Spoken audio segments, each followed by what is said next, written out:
সবার আগে ক্ষমা চেয়ে নিচ্ছি, আমার প্রচন্ড ঠান্ডা লেগেছে। কাশির উদ্রেক হচ্ছে, একটু কথা বলতে একটু সমস্যা হচ্ছে, তার জন্য একটু ক্ষমা প্রার্থী। সবাইকে আগে জানাই যে টেস্ট পেপার রিভিউ দেব, আর তার মধ্যে দিয়ে একটু জানিয়ে দিই যে নতুন গ্রুপের একটা অনলাইন ক্লাসেস শুরু হওয়ার কথা ছিল, 2 মাসের একটা মেগা ইভেন্ট। সেটা কিন্তু আমার এই শরীর খারাপ জনিত কারণে একটু পিছিয়ে গেল। আগামী সোমবার থেকে আমি হয়তো ক্লাসটা স্টার্ট করতে পারবো। যারা যারা সেখানে জয়েনিং হয়েছে প্রত্যেকের বলছি, আমি যে সময়টুকু পাবো তার মধ্যে হার্ড অ্যান্ড সোল চেষ্টা করব তোমাদের সমস্ত পার্টটা বুঝিয়ে দিতে, পড়িয়ে দিতে।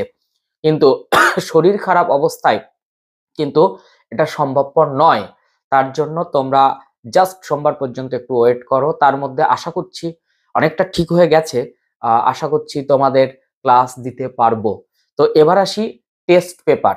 এই বিষয়টা কিন্তু একটা গুরুত্বপূর্ণ বিষয় মাধ্যমিক এবং উচ্চ মাধ্যমিক স্টুডেন্টদের জন্য। আমি আজকে মূলত মাধ্যমিক স্টুডেন্টদের টেস্ট পেপার নিয়ে কথা বলবো।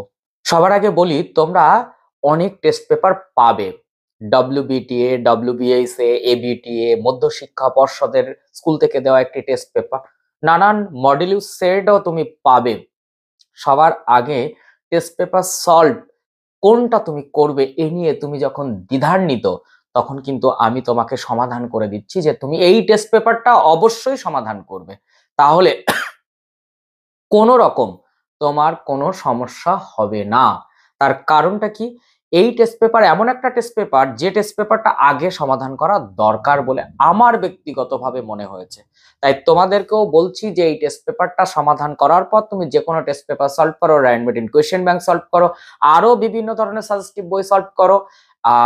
মৌলিক লাইব্রেরির একটি মক টেস্টের পেপার এসেছে, দারুণ বই, সেটি তুমি সলভ করো। আমি তার একটা নমুনা তোমাদের দেব এবং বইটা তোমরা কিনবে।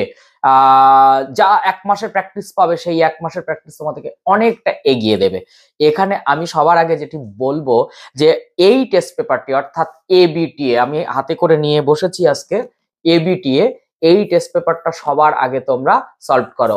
অল বেঙ্গল টিচার্স অ্যাসোসিয়েশন 2024-25 নতুন টেস্ট পেপারটা কিনে নাও এবং প্রত্যেকটা পেজ ধরে ধরে 7টা সাবজেক্ট কাভার করো।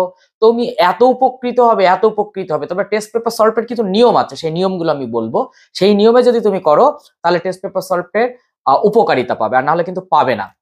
এ প্রসঙ্গে বলে রাখি, যারা নতুন তারা অবশ্যই চ্যানেলটি সাবস্ক্রাইব করে পাশে থাকা বেল আইকনটি প্রেস করে রাখো। এইরকম নতুন নতুন তথ্য সমৃদ্ধ ভিডিও পেতে কিন্তু খুব সুবিধা হবে। বারবার বলছি, আমার একটু ঠান্ডা লেগেছে, তার জন্য মাঝে মধ্যে কাশির উদ্রেক হচ্ছে। যেহেতু আমি কাট খুব কম করি বা করি না, তাই এই অবস্থায় তোমাদের ভিডিওটা পোস্ট করছি, কিন্তু বসে নেই। আমি বিভিন্ন ধরনের টেস্ট পেপার কাছে নিয়ে সেগুলো সলভ করছি, যাতে তোমাদের অনলাইন ক্লাসেসের সঙ্গে সঙ্গে আমি তার উত্তরগুলো প্রোভাইড করে দিতে পারি। তাছাড়া টেস্ট পেপার সমস্যার সমাধান কিন্তু খুব তাড়াতাড়ি আসছে। এখানে বলে রাখি তুমি কিভাবে টেস্ট পেপার সলভ করবে। দেখো, কোনো টেস্ট পেপার খারাপ নয়, কিন্তু এবিটিএ কেন বললাম, অনেক পুরনো, প্রসিদ্ধ, এবং বেশিরভাগ টিচাররা দেখবে এবিটিএ টেস্ট পেপারটা প্রচন্ড প্রেফার করে। তাছাড়া এই টেস্ট পেপারের মধ্যে অনেক গুণাবলী রয়েছে, যেমন এরা যে কোনো স্কুলের প্রশ্ন সিলেক্ট করে না।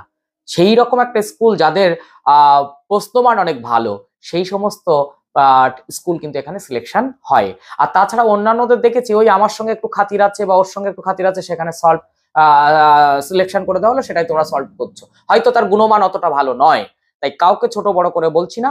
এবিটিএ করার পর তুমি যে কোনো টেস্ট পেপার সলভ করো, তবে স্কুল থেকে যে টেস্ট পেপারটা একটু শেষ টাইমে দেওয়া হবে, অর্থাৎ একটু লেট দেওয়া হয়, প্রত্যেক বছর বেশি সময় পাও না, পর্ষদ নির্দেশিত টেস্ট পেপার, সেটা কিন্তু সলভ করবে। এখন বলি টেস্ট পেপার কিভাবে সলভ করবে। আমি বাংলার দিয়ে তোমাকে বুঝিয়ে দিই। ধরো বাংলার প্রথম পেজ এবিটিএ 9, অর্থাৎ 9 নম্বর পেজে তুমি গেলে, তো তুমি প্রথমে 17 এমসিকিউ, তারপরে 19 এসএকিউ, তারপরে 3-এর প্রশ্ন দুটো, একটা গল্প থেকে একটা কবিতা থেকে, তারপরে 5 মার্কস স্টার্ট হবে। সেই 5 মার্কসের মধ্যে থাকবে একটা 4 নাটক, একটা বঙ্গানুবাদ 4, আর সব 5। আর শেষে গিয়ে 11 দাগে থাকবে তোমার প্রবন্ধ রচনা, অর্থাৎ রচনা। সেই 5 নম্বরের যে প্রশ্নগুলো আছে, প্রথমে থাকবে তোমার গল্প, তারপরে থাকবে কবিতা, তারপর থাকবে প্রবন্ধ। এবং এই সিস্টেমটা সুন্দর করে টেস্ট পেপার মেনটেন করে এবং খুব উপযুক্ত বলে মনে হয় তোমাদের সলভের জন্য। এবার কিভাবে সমাধান করবে, তুমি সিলেকশন করে নাও প্রথম 5টা পেজ, সেই 5টা পেজের এমসিকিউ পার্ট আগে কাভার করো। প্রত্যেকের টেস্ট পেপারের সলভের জন্য একটা খাতা এক দিস্তা করে নাও, পেজ নাম্বার বসাও, এবিটিএ লিখে নাও, 1-এর উত্তর কি, ক না খ না গ না ঘ, এইভাবে শুধু তুমি দাগ নাম্বার বসে উত্তরগুলো ঠিক করো, করে স্যারকে দিয়ে কারেকশন করিয়ে নাও। প্রথম পেজে 17তে তুমি কত পাচ্ছ, 5টা পেজ এইভাবে পরপর করে নাও। স্যারকে দিয়ে যখন কভার করাবে তখন তুমি বুঝতে পারবে প্রতি 17তে তুমি কত করে পাচ্ছ। যাদের স্কোর 16, 17, 16, 17, 16, 17 হয়ে যাচ্ছে তারা বুঝবে অনেকটা প্রিপারেশন পেয়েছো এর আগে, তাদের পরীক্ষা খারাপ হবে না। এবার চলে এসো 19-এ। তো এসএ কিউ যখন তুমি স্টার্ট করবে 5টা পেজ পর পর পর পর আনসার করা শুরু করো। কিন্তু এই আনসার গুলো করার সময় তুমি অবশ্যই এখানে দ্বিধান্বিত থাকো, স্যার যে গল্প, কবিতা, প্রবন্ধ যখন আমরা এগুলো লিখবো তখন কি কার লেখা কোন রচনার অংশ লিখবো? অবভিয়াসলি লিখবে, কিন্তু সেগুলো প্র্যাকটিসের সময় সব প্রশ্নে টাচ করার দরকার নেই। গেল। এখানে আরেকটা কথা বলি, 17 আর 19 করার সময় তুমি যেগুলো কমন পেয়ে যাচ্ছ, ধরো এমসিকিউ 1-5 1.5 যখন করলে ওটা তৃতীয় পেজে আবার আছে, ওই 1.5 তৃতীয় পেজে তুমি আর উত্তরটা করবে না, তুমি ফাঁকা রেখে দেবে। তুমি 5 পেজের পরে দেখবে যে কতগুলো কোয়েশ্চেন কমন আছে, যেগুলো ফাঁকা সেগুলো কমন। তাহলে তোমার কি হবে, মেমোরি তো গ্যাদারিং হয়ে যাবে যে এই প্রশ্নগুলো সব থেকে বেশি ইম্পর্টেন্ট, কারণ এগুলো 5টা পেজের মধ্যে সব থেকে বেশি পেলাম। এই 5টা পেজ কমপ্লিট হওয়ার পর তো আবার 5টা পেজে যাবো, সেটা পরের গল্প। এবার আসি 3 নম্বরের উত্তর করা শুরু করো। তাহলে তুমি বুঝতে পারবে এই 5টা পেজের মধ্যে কোন 3গুলো সব থেকে বেশি ইম্পর্টেন্ট, কোনগুলো ডাবল ডাবল আসছে। যেগুলো ডাবল ডাবল আসছে সেগুলো আর দ্বিতীয়বার করবে না, একবার করা হয়ে গেলে সেটা ফাঁকা রেখে দাও, দাগ নাম্বার বসিয়ে অল্প একটু ফাঁকা রাখো। তাহলে বুঝতেই পারবে যে তুমি এই দাগগুলোর এই প্রশ্নগুলো সব থেকে বেশি ইম্পর্টেন্ট। এবার যেগুলো সব থেকে বেশি ইম্পর্টেন্ট হলো ওই 5টা পেজের কমন কমন, সেগুলো একটু হাইলাইট করে নাও, সেগুলোর উপর একটু অধিক জোর দাও। তাহলে 5টা পেজের পর পর পর পর করে 90 মার্কস যদি তুমি প্র্যাকটিস করো এইভাবে, তুমি দেখবে তারপরের 5টি পেজ যখন নেবে বাংলা তখন দেখবে খুব ইজি হয়ে গেছে, কারণ বেশিরভাগ প্রশ্ন সব কমন চলে আসছে। এইভাবে যদি তুমি এবিটি এর বাংলাটা কভার করতে পারো তাহলে তোমার পরবর্তী যে টেস্ট পেপারই ধরো তার সব প্রশ্ন দেখবে কমন। এবার ধরে নিলাম এরপরে তুমি স্কুলের পর্ষদের টেস্ট পেপারটা শুরু করেছো, সেই টেস্ট পেপার যখন করবে তুমি প্রথম থেকে যে পেজ দেখবে 17টার মধ্যে দেখবে এই পেজ এটা কমন, এটা কমন, এটা কমন, টিক মেরে যাও, সেগুলোর উত্তরের দিকে যাওয়ার দরকার নেই। যেটা নতুন আসছে সেটা হাইলাইট করো, সেই প্রশ্নগুলো তুমি সলভ করে নাও। ক্লিয়ার? তবে হ্যাঁ, এখানে কিন্তু একটা বদভ্যাস তোমাদের থাকে। সে বদভ্যাসটা কি, তোমরা যখন অঙ্ক প্র্যাকটিস করো, ভৌত বিজ্ঞান প্র্যাকটিস করো, বাংলা লেখো, প্র্যাকটিস লেখার হ্যান্ডরাইটিং হয় সব থেকে জঘন্য, না ভুল। মাথায় রেখো, তোমরা ফ্রেশ খাতা করো না, আমি ফ্রেশ খাতা স্টুডেন্টদের ওইভাবে বাড়ি থেকে টুকে করতে বলি না। কারণ তোমার জীবনের সব থেকে ফ্রেশ খাতা তোমার ফাইনাল পরীক্ষা। সেই পরীক্ষার খাতায় যদি ফ্রেশ না হলো তাহলে তুমি বাড়িতে ফ্রেশ খাতা ওটা কি শোকেজে তুলে রেখে দেবে নাকি ওটা বুক সেলফে সুন্দর করে সাজিয়ে রেখে দেবে নাকি, যেখান থেকে আমি মূল যে জায়গা সেখানেই আমি অ্যাপ্লাই করতে পারলাম না। তাই তুমি যখনই প্র্যাকটিস করবে এই দুটো শব্দ মাথায় রাখো, ফ্রেশ অ্যান্ড মোর ফ্রেশ। বাড়িতে যখনই করবে যে কাজই করো ফ্রেশ করো, আর এক্সামের সময় এক্সাম হলে যেটা করবে মোর ফ্রেশ।